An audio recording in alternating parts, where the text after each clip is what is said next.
23장입니다. 민수기 23장 1절에서 12절까지 하겠습니다. 1절로 12절 읽습니다.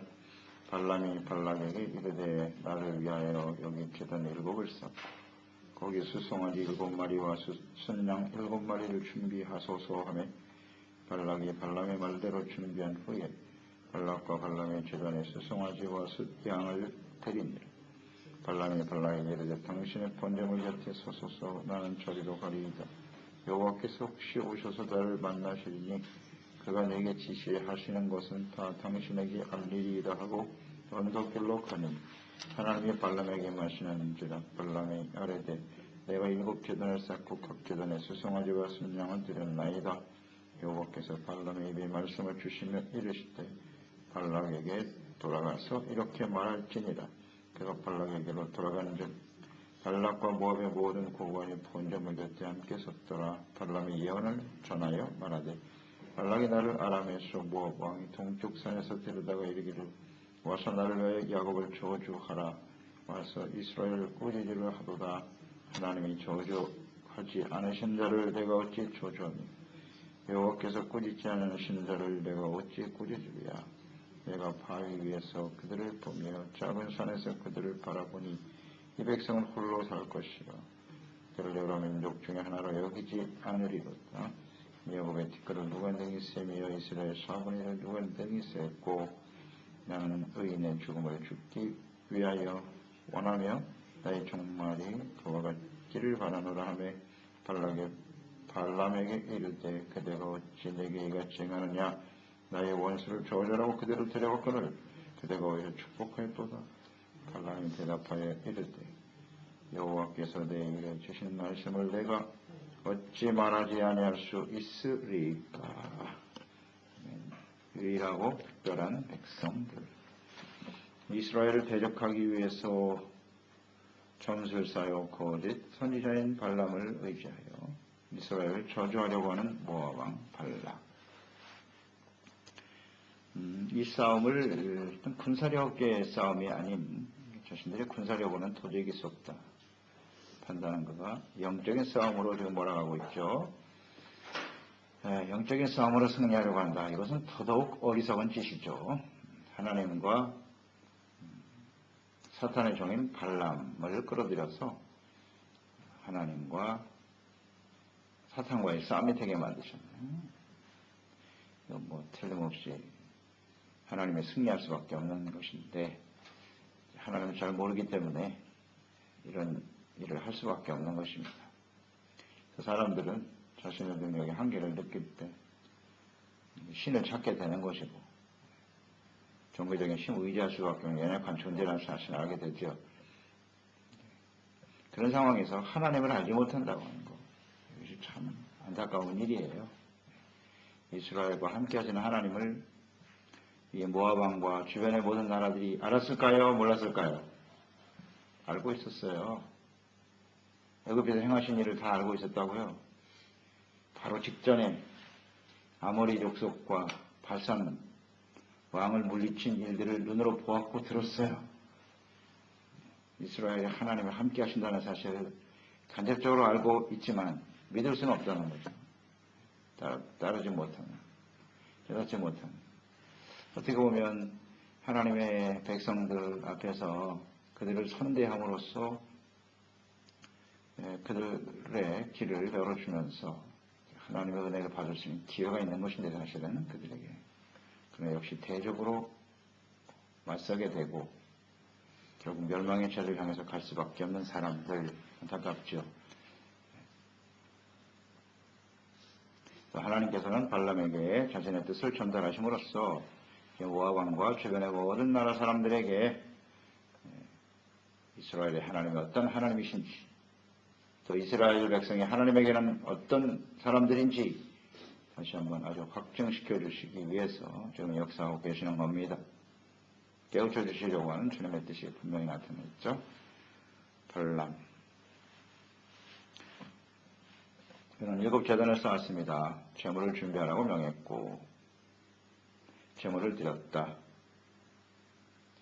발람이 사탄의 종이지만 하나님께서 자신에게 나타나셔서 말씀하실 것이다 하는 것을 지금 말하고 있죠. 발람을 데려다가 이스라엘을 저주하려고 했는데 발람은 자꾸 하나님 여호와 이야기를 하고 있어요. 이스라엘이 하나님 이야기를 하고 있기 때문에 발락의 입장에서는 굉장히 마음이 불편했을 것이고, 발람은 원래 욕심에 이끌리는 사람이죠. 사탄의 종이기 때문에 분명히 자신이 잘 대우해주면 이스라엘을 저주할 수 있다고 생각했는데 그의 입술까지도 마음과 생각까지도 하나님이 지배하고 다스리고 계시는구나, 이런 것을 우리는 볼 수 있죠. 충분히 그럴 여지가 있는 사람이에요. 욕심에 이끌리는 사람이기 때문에. 하나님께서 그를 제어하고 계신 거죠. 자의로 말하거나 행동할 수 없도록 하셨습니다.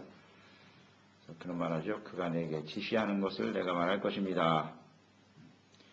그 이전에 일련의 사건들을 경험하지 않았다면 발람은 분명히 발락의 요구를 들어줬을 거예요. 하나님이 여호와의 사자를 보내서 알게 하셨고 깊이 깨닫게 하신 거죠. 함부로 내가 말해서는 안 되겠구나, 그런 생각을 했을 겁니다. 그가 내게 지시하는 것을 내가 말하리라, 이렇게 말할 수밖에 없는데요. 그러니까 제단을 쌓는 내용을 봅니다. 이것은 이제 하나님께, 비록 그가 거짓 선지자이긴 하지만 하나님께 예배하는 그런 자세는 우리가 좀 잘 생각할 필요가 있어요. 제가 지금 제단을 쌓았죠. 하나님께 제사를 드리겠다는 얘기인데 하나님이 내게 임하실 것이다, 이걸 고백하고 있죠. 우리가 예배를 드린다라고 하는 것은 하나님의 임재하심이잖아요. 하나님이 내게 임하실 것이다, 이건 올바른 고백이고요. 또 내게 말씀하실 것이다. 그러면 나는 그 말씀을 그대로 받아서 전할 수밖에 없다. 이것이 올바른 예배의 태도예요. 우리도 이런 예배의 자세를 가져야 돼요. 그리고 예배를 이렇게 온전히 드릴 수 있었다라고 하는 것은 발람의 입장에서 그가 하나님을 만나기 때문이죠. 하나님을 알기 때문에 이런 말을 할 수 있고 이런 단을 쌓을 수 있었던 거예요. 그가 만약에 하나님이 만나주시지 않았다면 어떻게 되었을까? 제단을 쌓고 이스라엘을 저주했을 겁니다. 그러니까 올바른 예배는 하나님을 알고 하나님의 임재하심과 하나님을 위한 제단이 되어야 돼요. 하나님을 위해서 단을 쌓아야 되는 것이고, 하나님의 임재와 만남, 또 하나님의 말씀을 듣고 순종하겠다라고 하는 이런 분명한 자세로 예배를 드릴 때 하나님께서 임하신다는 것을 생각하게 되고요. 근데 예배를, 제사를 이렇게 드렸을 때 하나님이 발람에게 임하신 거죠. 임하셨다. 이것은 하나님께서 그 발람의 제사를 받으셨다라고 이렇게 우리가 그런 의미가 아니라 발람을 통해서 하나님께서 자기 자신을 나타내 주신 거죠. 어떤 분이신지, 하나님이 어떤 분인지, 이스라엘에 대해서 어떤 생각을 가지고 계신지, 발람을 통해서 모압 왕에게, 또 주변의 모든 사람들에게, 이스라엘의 대적들에게, 또 이스라엘 백성들 자신들에게도 하나님이 어떤 분이신가를 깨우쳐 주시기 위해서 그 입술을 통해서 말하게 하시고 기록하게 하시고 지금까지 남겨 우리에게 듣게 하시는 것입니다. 그래서 잘 우리는 생각해야죠. 왜 사탄의 종의 입술을 통해서도 하나님은 증거하실 수밖에 없었는가?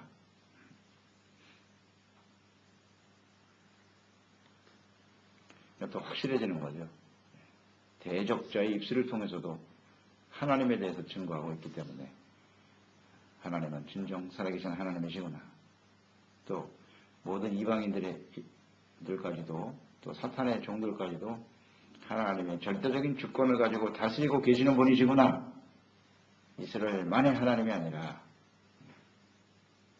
세상의 주인이 되시는 분이 하나님이시다. 이런 걸 깨닫게 되지요. 사탄의 사자인 발람의 입을 막고 하나님을 증거하도록 하시는 하나님의 주권적인 역사를 우리는 잘 묵상해야 합니다. 그러니까 사탄들의 역사도 하나님이 제어하시고 하나님의 막으심을 할 수 없다는 거예요.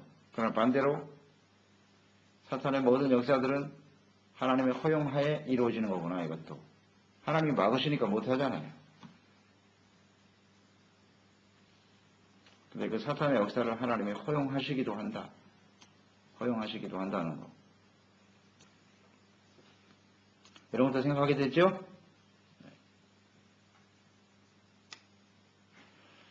하나님이 허용하셨다. 그럼 뭐 에덴 동산에도 사탄이 유혹할 수 있도록 하나님이 허용하셨기 때문에 사탄이 역사한 것이고 아담과 하와가 타락하게 된 거죠. 지금도 하나님이 사탄의 역사를 허용하시는 시대예요. 그래서 예수님이 재림하심이 임박한 이때에 사탄의 역사를 허용하신 이유는 뭐 간단하죠. 우리를 테스트하시는 거죠. 언제나 믿음의 사람이냐 아니냐. 광야에서의 40년 세월 역시 마찬가지. 하나님이 허용하셨기 때문에 사탄은 성공했고 하나님의 백성들은 광야에서 다 죽었습니다. 이런 것이 다 연단의 과정이고 테스트하시는 거죠. 그러나 이제 가나안 땅 진입을 앞두고 하나님의 백성들이 뭐 온전하지 못하지만 그들의 가나안 정복에 하나님의 약속을 성취하게 하시는 하나님의 뜻이 있기 때문에 사탄의 유혹을 지금 막고 있는 겁니다. 그 대적들을 하나님께서 친히 물리치고 계신다는 걸 생각하게 되고요.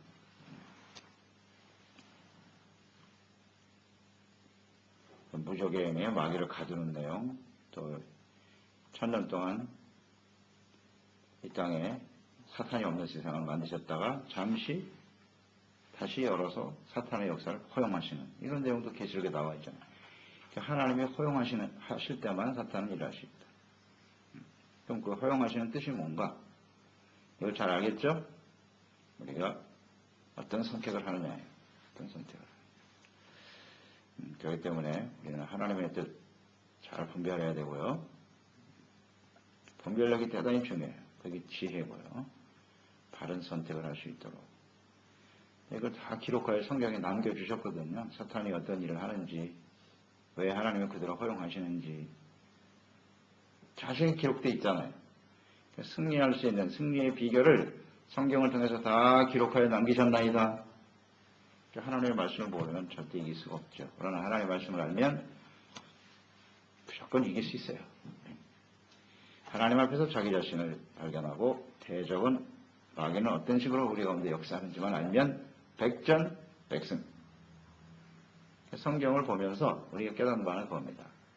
하나님, 대적하는 악한 원수 마귀, 그 다음에 우리 삼각관계.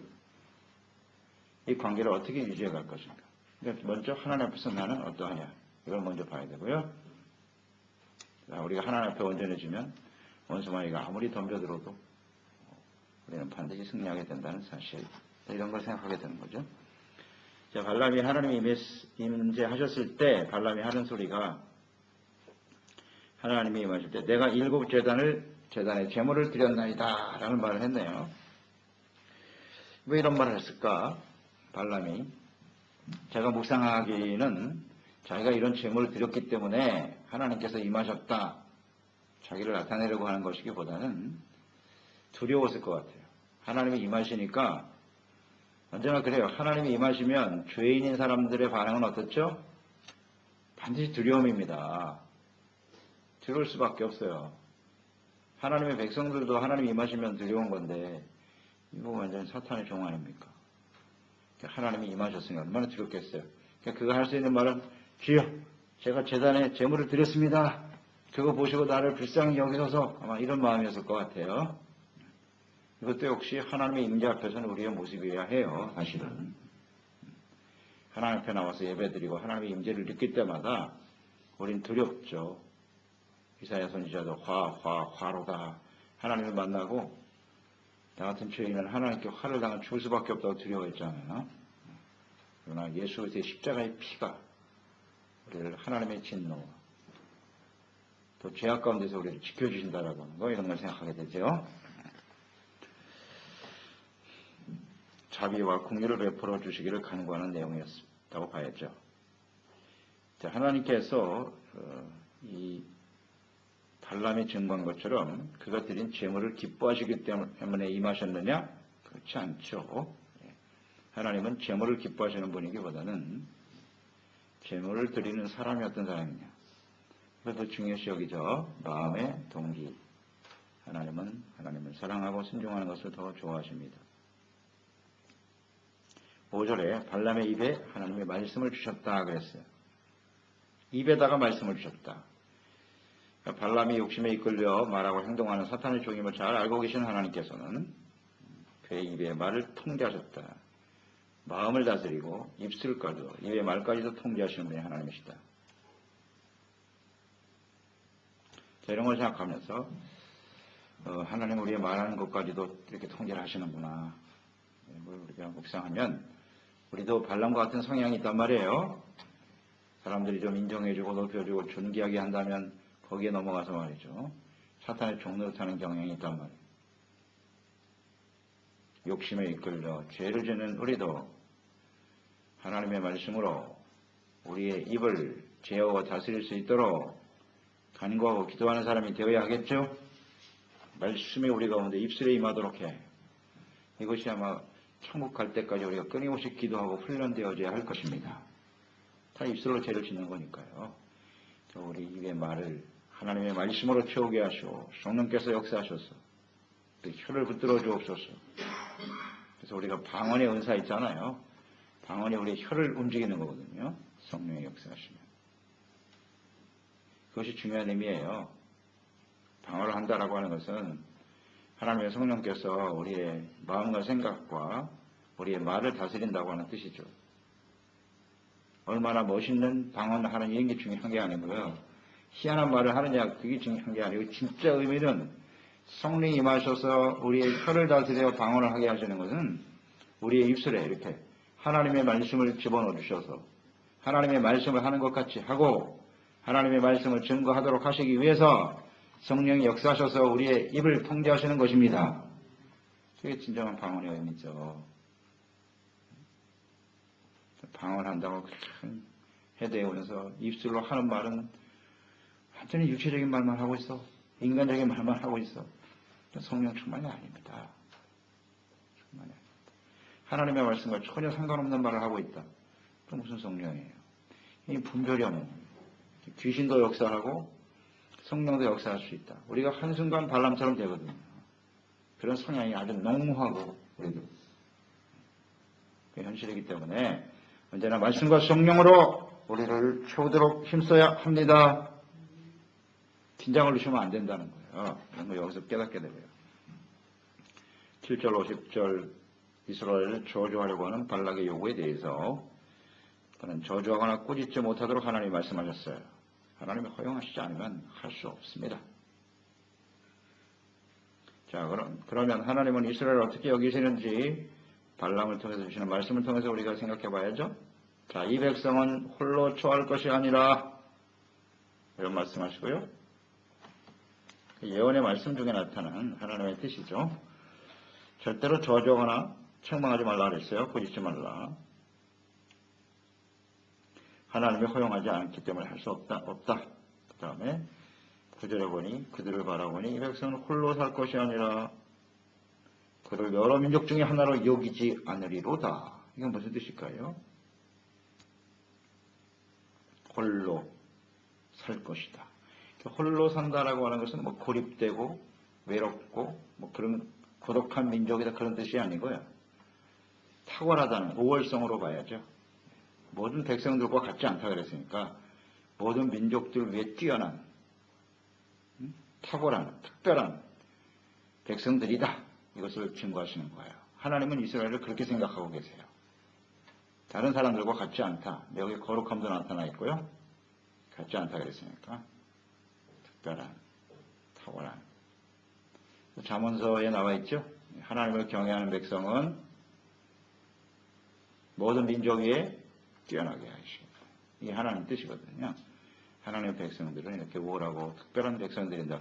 그렇지만 그들의 우월성과 탁월함, 특별함이 근거가 어디에 있는 거예요? 자기들 자체가 아니라 하나님께 근거.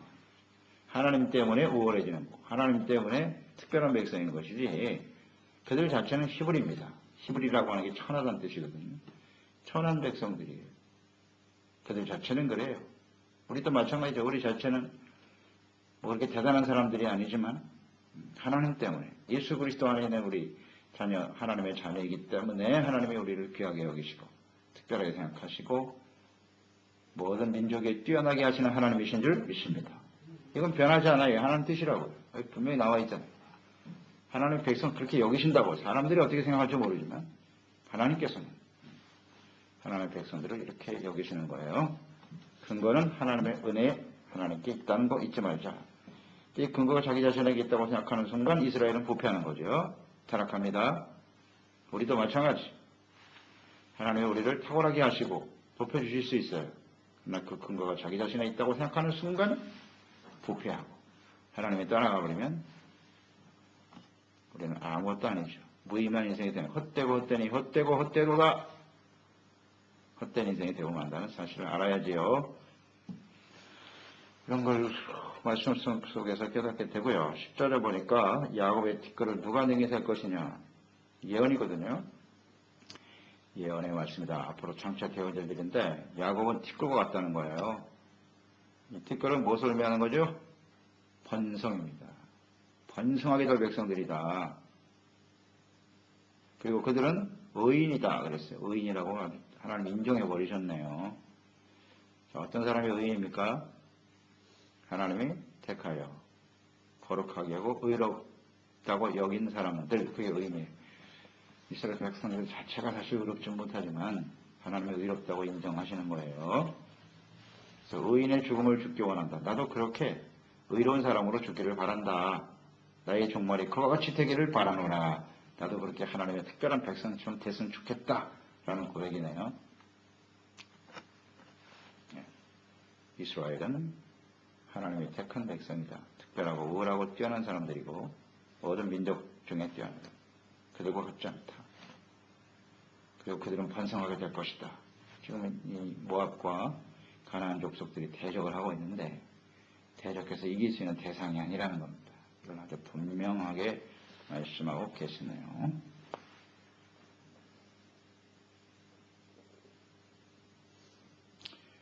하나님의 백성을 향한 하나님의 뜻. 그러니까 우리를 향한 하나님의 뜻은 역시 마찬가지예요. 우리를 하나님 그렇게 여기고 계세요.